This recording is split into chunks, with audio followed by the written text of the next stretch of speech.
Hello good morning all of you. तो NCERT exemplar class 11th को इस समय हम लोग सॉल्व कर रहे हैं और प्लांट फिजियोलॉजी की उसी सीरीज़ में ये प्लांट फिजियोलॉजी का आपका लास्ट चैप्टर है। और आप जानते हैं काफ़ी इम्पॉर्टेंट यूनिट है और इस यूनिट का ये चैप्टर है प्लांट ग्रोथ एंड डेवलपमेंट। तो आइए इसको देखते हैं और सॉल्व करते हैं। तो आप लोगों के सामने जो क्वेश्चन दिया गया है that is ethylene is used for. तो आप लोग जानते हैं कि इथाइलिन एक प्लांट ग्रोथ हार्मोन है और इथाइलिन का हम लोग यूज़ करते हैं राइपनिंग के लिए। तो इसीलिए इसका option number B that is the hastening of ripening of fruit, यानी फ्रूट की राइपनिंग को करने के लिए, फ्रूट को जल्दी पकाने के लिए हम इसका प्रयोग करते हैं।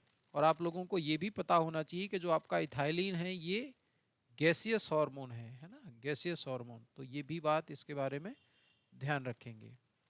Next question, coconut water contain.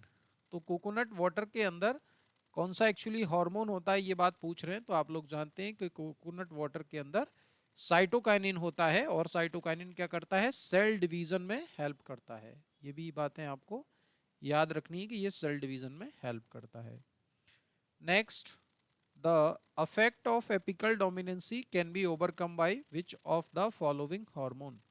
तो कह रहे हैं कि एपिकल डोमिनेंसी का जो इफेक्ट है उसको आप किस तरीके से ओवरकम कर सकते हैं।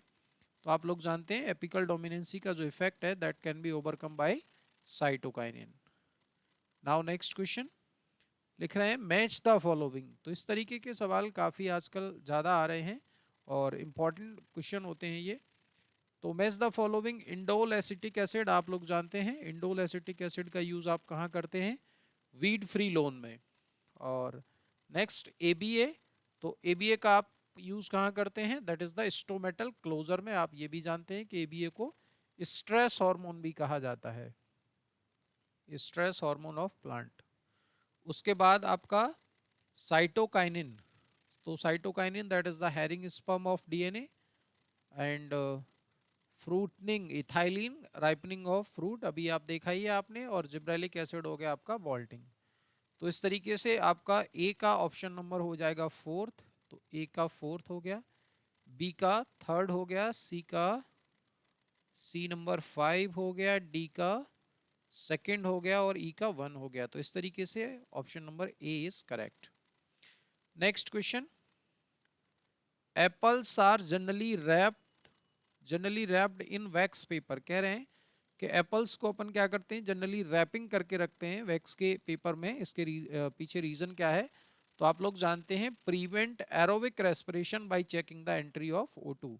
यानी हम चाहते हैं कि उसके अंदर एरोबिक रेस्पिरेशन ना हो, यानी जो एप्पल है अगर एरोबिक रेस्पिरेशन होगा तो जो उसके अंदर मटेरियल स्टोर है वो क्या हो जाएगा, ऑक्सीडाइज हो जाएगा, खराब हो जाएगा। तो इसीलिए हम चाहते हैं कि उसकी एयर की एंट्री को प्रिवेंट कर देंगे और एयर एंट्री अगर प्रिवेंट हो जाएगी तो एरोबिक रेस्पिरेशन भी रुक जाएगा। Next question, growth can be measured in various way, which of the following can be used as a parameter to measure the growth. तो कह रहे हैं कि ग्रोथ को मेजर करने के बहुत सारे तरीके हैं, जैसे इंक्रीज इन सेल नंबर, बिल्कुल ग्रोथ का एक पैटर्न है या ग्रोथ मेजर कर सकते हैं। इंक्रीज इन सेल साइज, ये भी एक तरीका है। Increase in length and weight, ये भी तरीका है। तो इस तरीके से ऑल द अबव यानी डी ऑप्शन हो जाएगा, these are the parameter for measurement of growth.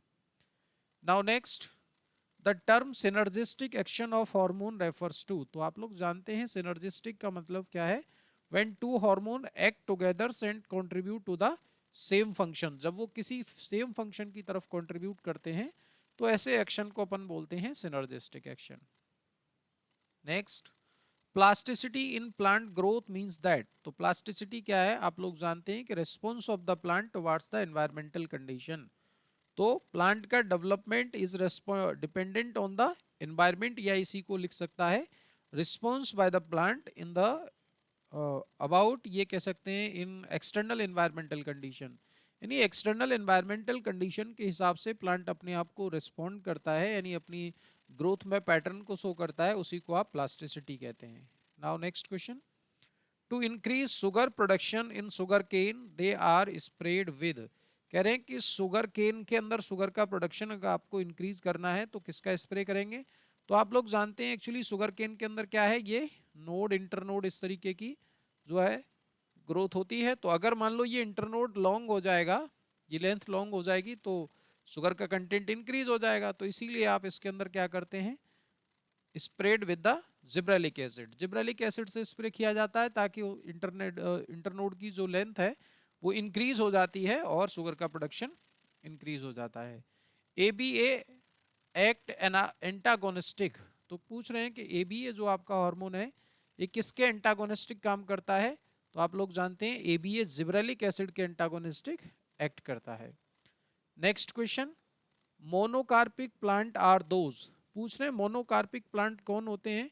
तो जानते हैं कि जो फ्लावर एक बार उन पर फ्लावरिंग होती है और फिर प्लांट की डेथ हो जाती है, तो flower once and die, these are the monocarpic plant.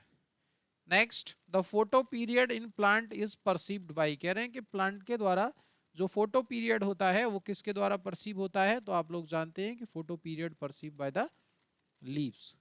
तो इस तरीके से ये चैप्टर आपका प्लांट फिजियोलॉजी का चैप्टर कंप्लीट हो गया है, यानी पूरी प्लांट फिजियोलॉजी आपकी कंप्लीट हो गई है। आप सबसे पहले एनसीईआरटी से रीडिंग लगाएं और उसके बाद इन क्वेश्चनों को अटेम्प्ट करें। अगर किसी क्वेश्चन में आपका कोई डाउट है, आपकी कोई क्वेरी है, तो कमेंट करके अपना डाउट क्लियर कर लें। Thank you all of you.